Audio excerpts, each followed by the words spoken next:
Good evening, everyone, and welcome to tonight's episode of Ask Leah. Coming to you a few minutes late tonight. I was just getting the kids to bed.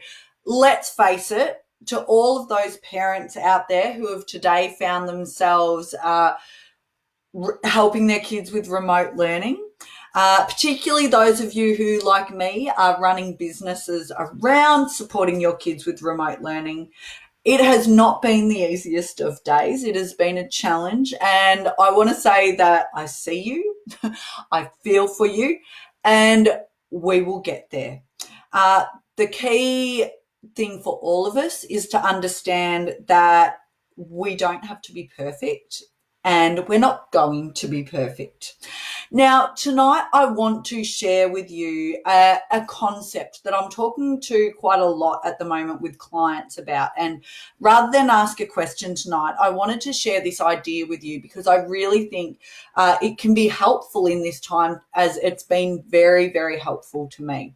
For those of you who have followed me for a while, you know I speak a lot and wrote a lot in my book about the amazing work of Viktor Frankl, the Holocaust survivor, a psychiatrist who wrote the incredible book Man's Search for Meaning in the 1940s after World War II. He was a prisoner of war in Auschwitz. And after that, he spoke about the torture that he received at the hands of the Nazis. And after that, what he wrote about was how no matter how bad things get, no matter what can be taken from us, the last of the human freedoms that can never be taken from us is our power to choose our response in any given set of circumstances, to choose our own way. And it's no secret that I draw on that a lot, both personally to help me be resilient through challenge and change, but also through my work. Now, Viktor Frankl is not the only person who has spoken and written about this, in the face of adversity, making a choice about how you respond. And what I want to do tonight is introduce you to a concept called the Stockdale Paradox. Now, some of you will already be familiar with this, but those of you who aren't, let me explain. Now, James Stockdale was a naval officer in the Vietnam War. And he was captured, and he was actually held as a POW as well, just like Frankl was, for over 7 years, James Stockdale. And he went on to survive that time of incarceration, and also went on to be a vice presidential candidate in United States politics.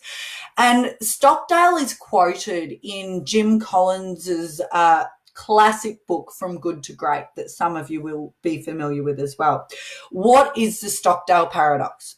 The Stockdale Paradox, when interviewed about how he survived as a POW, James Stockdale said that the important thing was to have a healthy balance between optimism that you were going to prevail and get through this, but also, so that optimism and, hope, but that had to be balanced with realism.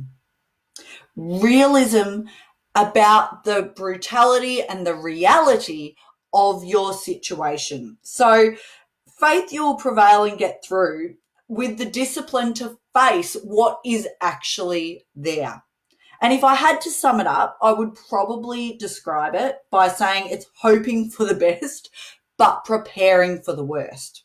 And you can see straight away why this idea is useful now. And it's called the paradox because those two ideas, that you can be optimistic but also a realist, can sometimes feel like they're on different sides of the coin, but both together are incredibly powerful.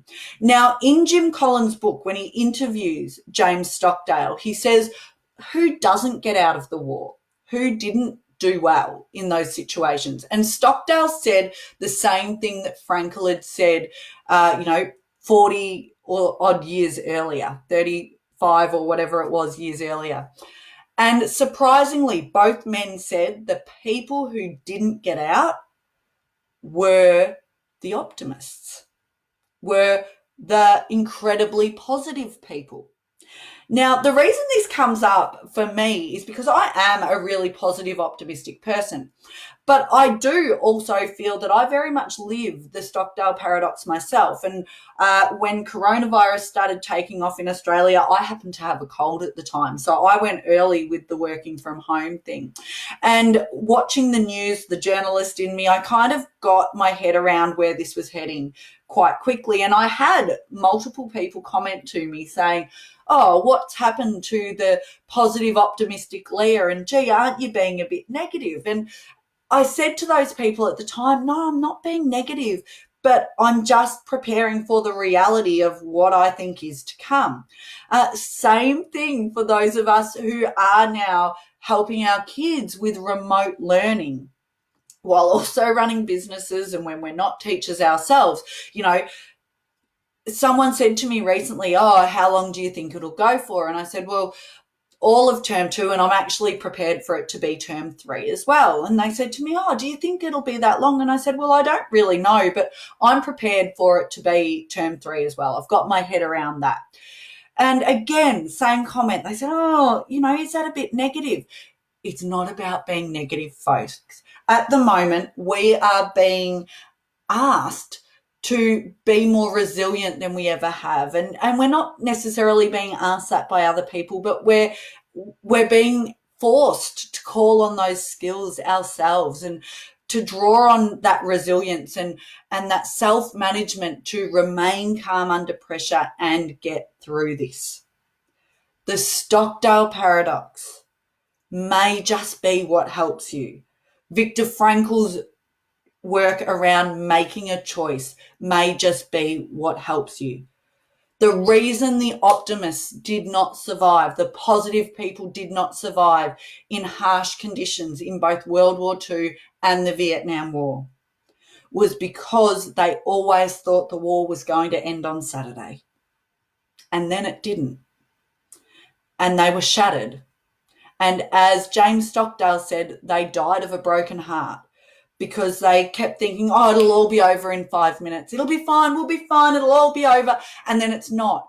And then they have to battle again about, oh, what is my new reality? So, folks, if you haven't read Viktor Frankl's Man's Search for Meaning, order it. Get yourself a copy. If you don't know much about the Stockdale Paradox, Google it. Read some information on it.